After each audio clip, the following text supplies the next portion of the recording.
ಸಾಯಿ ಭಕ್ತರೆಲ್ಲರಿಗೂ ನನ್ನ ನಮಸ್ಕಾರಗಳು. ಬಾಬಾರವರ ಕೃಪೆ ಮತ್ತು ಆಶೀರ್ವಾದ ಎಲ್ಲರ ಮೇಲೆಯೂ ಇರಲಿ ಎಂದು ಹೇಳುತ್ತಾ, ಇವತ್ತಿನ ದಿನ ಬಾಬಾರವರು ಅನ್ನದಾನದ ಬಗ್ಗೆ ಏನು ಹೇಳಿದ್ದಾರೆ ಎಂಬುದನ್ನು ತಿಳಿದುಕೊಳ್ಳೋಣ ಬನ್ನಿ ಸ್ನೇಹಿತರೆ. ಬಾಬಾರವರು ಅನ್ನದಾನದ ಬಗ್ಗೆ ಹೇಳಿರುವ ವಚನಗಳು: ಬೇರೆ ಬೇರೆ ಯುಗಗಳಿಗೆ ಬೇರೆ ಬೇರೆ ಸಾಧನಗಳು ನಿಯಮಿತವಾಗಿವೆ.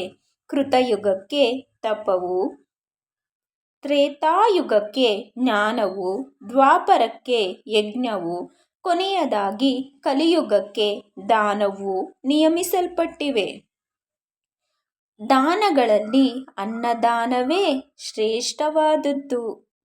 ಮಧ್ಯಾಹ್ನದಲ್ಲಿ ನಮಗೆ ಊಟ ಸಿಗದಿದ್ದರೆ ತಳಮಳಗೊಳ್ಳುತ್ತೇವೆ. ಅದೇ ರೀತಿ ಸಕಲ ಜೀವರಾಶಿಗಳಿಗೂ ಸಹ ಅನುಭವವಾಗುತ್ತದೆ. ಇದನ್ನು ತಿಳಿದು ಯಾರು ಬಡವರಿಗೂ ಹಸಿದವರಿಗೂ ಆಹಾರವನ್ನು ನೀಡುವರೋ ಅವರೇ ಉತ್ತಮ ಧರ್ಮಿಷ್ಠರು. ಆಹಾರವೇ ಬ್ರಹ್ಮ. ಆಹಾರದಿಂದಲೇ ಸಮಸ್ತ ಜೀವರಾಶಿಗಳ ಸೃಷ್ಟಿಯಾಗಿರುವುದು ಮತ್ತು ಜೀವಿಸಿರುವುದು. ಅವು ಮರಣದ ನಂತರ ಅದೇ ಆಹಾರವನ್ನು ಪ್ರವೇಶಿಸುತ್ತವೆ ಎಂಬುದಾಗಿ ತೈತ್ರೇಯ ಉಪನಿಷತ್ತಿನಲ್ಲಿ ಹೇಳಲಾಗಿದೆ.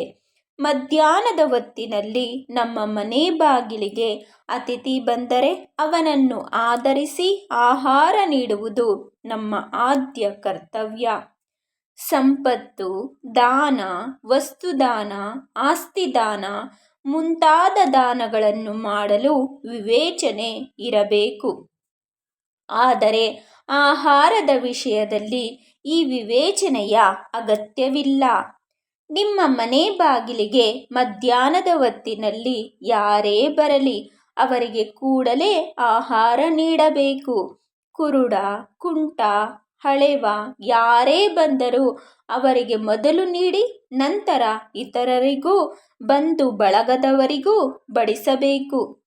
ಅವರಿಗೆ ಮೊದಲು ನೀಡುವುದರಿಂದ ಬರುವ ಪುಣ್ಯ ಇನ್ನಿತರರಿಗೆ ನೀಡುವುದರಿಂದ ಬರುವ ಪುಣ್ಯಕ್ಕಿಂತಲೂ ಹೆಚ್ಚು.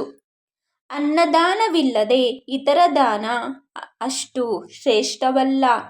ಅದು ಶಶಿಯಿಲ್ಲದ ನಿಶೆಯ ನಕ್ಷತ್ರಗಳಂತೆಯೂ, ಕಮಲವಿಲ್ಲದ ಸರೋವರದಂತೆಯೂ, ಸಹಧರ್ಮಿಯಿಲ್ಲದ ಸಂಸಾರದಂತೆಯೂ, ಕುಂಕುಮವಿಲ್ಲದ ಸುವಾಸನೆಯಂತೆಯೂ, ಪ್ರೇಮವಿಲ್ಲದ ಭಜನೆಯಂತೆಯೂ ಇರುತ್ತದೆ. ಆದ್ದರಿಂದ ಅನ್ನದಾನವೇ ಶ್ರೇಷ್ಠವಾದುದು.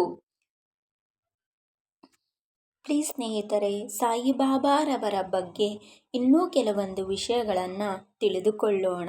ಅದಕ್ಕೂ ಮುಂಚೆ ಸ್ನೇಹಿತರೆ, ನಿಮ್ಗೆ ನನ್ನ ವಿಡಿಯೋಸ್ ಇಷ್ಟ ಆದರೆ ಲೈಕ್ ಮಾಡಿ, ಸಬ್ಸ್ಕ್ರೈಬ್ ಮಾಡಿ ಹಾಗೂ ಶೇರ್ ಮಾಡಿ ಪ್ಲೀಸ್.